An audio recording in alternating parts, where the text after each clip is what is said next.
अफसर की पहचान। पहाड़ी क्षेत्र में नदी किनारे एक छोटा सा गांव बसा हुआ था। उस गांव के लोग बहुत धार्मिक प्रवृत्ति के थे। गांव के मध्य स्थित मंदिर में सभी गांव वाले दैनिक पूजा अर्चना करते थे। उस मंदिर की देखभाल की जिम्मेदारी वहां के पुजारी पर थी, जो मंदिर परिसर में ही निवास करता था। वो सुबह से लेकर रात तक ईश्वर की अर्चना में लीन रहता था। एक दिन गांव पर प्रकृति का कहर मूसलाधार बारिश के रूप में टूटा, जिससे गांव की नदी में बाढ़ आ गई। बाढ़ का पानी जब गांव में प्रवेश कर गया, तो गांव के लोग घर छोड़कर सुरक्षित स्थान पर जाने की तैयारी करने लगे। एक व्यक्ति को गांव छोड़कर जाने के पहले मंदिर के पुजारी का ध्यान आया और वह भागता हुआ मंदिर पहुंचा।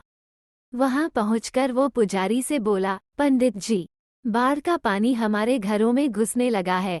धीरे धीरे बढ़ते हुए वो मंदिर तक भी पहुंच जाएगा। यदि हमने गांव नहीं छोड़ा तो बाढ़ में बह जाएंगे। हम सभी सुरक्षित स्थान पर जा रहे हैं, आप भी हमारे साथ चलिए। पंडित उस व्यक्ति के साथ जाने को राजी नहीं हुआ। वो बोला, मैं तुम लोगों जैसा नास्तिक नहीं हूँ। मुझे भगवान पर पूरा भरोसा है। पूरे जीवन मैंने उसकी आराधना की है। वो मुझे कुछ नहीं होने देगा। तुम लोगों को जाना है तो जाओ, मैं यहीं रहूंगा। पंडित की बात सुनकर वो व्यक्ति वापस चला। पंडित भगवान की प्रार्थना में लीन हो गया। कुछ ही देर में बाढ़ का पानी मंदिर तक पहुंच गया। बढ़ते बढ़ते वो पंडित के कमर तक पहुंच गया।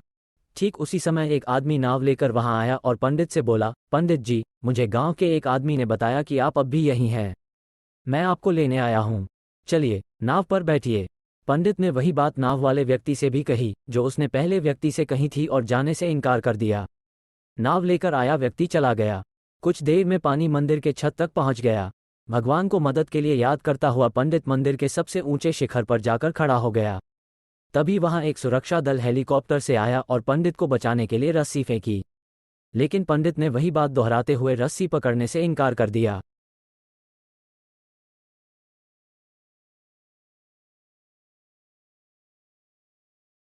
का हेलीकॉप्टर दूसरों को बचाने आगे चला गया। अब बाढ़ का पानी मंदिर के शिखर तक आ गया था। वहां खड़ा पंडित डूबने लगा। डूबने के पहले वो भगवान से शिकायत करते हुए बोला, भगवान, मैंने पूरा जीवन तुझे समर्पित कर दिया। मैंने तुझ पर इतना विश्वास रखा, फिर भी तुम मुझे बचाने नहीं आए। पंडित की शिकायत सुन भगवान प्रकट हुए और बोले, अरे मूर्ख, मैं 3 बार तुझे बचाने आया था। पहली बार मैं भागते हुए तुम्हारे पास आया और गांव वालों के साथ गांव छोड़कर चलने कहता रहा। फिर मैं नाव लेकर आया और अंत में हेलीकॉप्टर। अब इसमें मेरी क्या गलती कि तूने मुझे पहचाना नहीं? पंडित को अपनी गलती समझ में आ गई, लेकिन तब तक बहुत देर हो चुकी थी। इस कहानी से यह सीख मिलती है कि जीवन में अवसर बिना बताए दस्तक देते हैं। हम उन्हें पहचान नहीं पाते और जीवन भर शिकायत करते रहते हैं कि अच्छा और सफल जीवन जीने का हमें अवसर ही प्राप्त नहीं हुआ। इसलिए अवसर किसी भी रूप में सामने आए, उसे अपने हाथ से ना जाने दें।